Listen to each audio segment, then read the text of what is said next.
My brother passed away about 5 years ago. My connection to my brother is he got this award back in 1983. I've covered it up so that Tyler can't see what it says.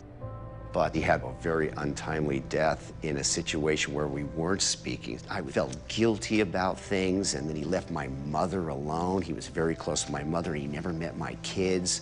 So to this day, I'm conflicted about it. I'm still very upset with him. My brother was the lead singer of a big band in the 80s called Quiet Riot. One of their big songs was called Bang Your Head, and if you think about a headbanger, Right. Yeah. he had long curly hair. Right. And that's why when you were talking about the wind and the hair Yeah. like going, Yeah, that's what he was known for. picturing. His Okay. the hair thing, and the Yeah. curly, long, Wow. wavy hair. Best memory I've ever had with my brother was in 1983. He had just sold out the Los Angeles Forum, and we had a very complicated relationship. His album was #1 on the charts, on the Billboard charts. It was a big time in his life, and I was backstage, and he says to me, "Come here, I want to show you something," and he opens up the curtains, and I could see 14,000 lighters lit for him, and he puts a towel around me. He just whizzes me around the backstage, and he goes, "Is this incredible?" And I could just see lighters, and it was just a surreal moment. They were just chanting, "Quiet Riot, Quiet Riot," and he was about to go out.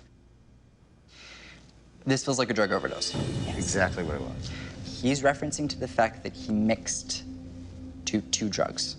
Okay, are you aware of that? Yes. When he's making it a point to say that normally he knew not to overdo it with one, Right. but because they were mixed, Yes. this shuts down the functions.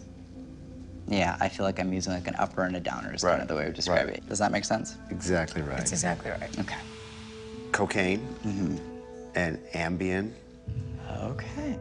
There was this song about this rock star, and the chorus in the song was, "Died in his bed, bottle of sleeping tablets by his head." And I used to warn Kevin, "You're gonna be that song lyric." And that's exactly how he died. This is gonna sound probably kind of odd. He knew that he was not going to live a full life. Couldn't envision himself as an old man, is the way I would kind of put it. I don't see myself. When I'm looking at his temperament and his personality, Right. from his perspective, he feels like he was stubborn, with you in particular. It seems like a lot of this is kind of petty.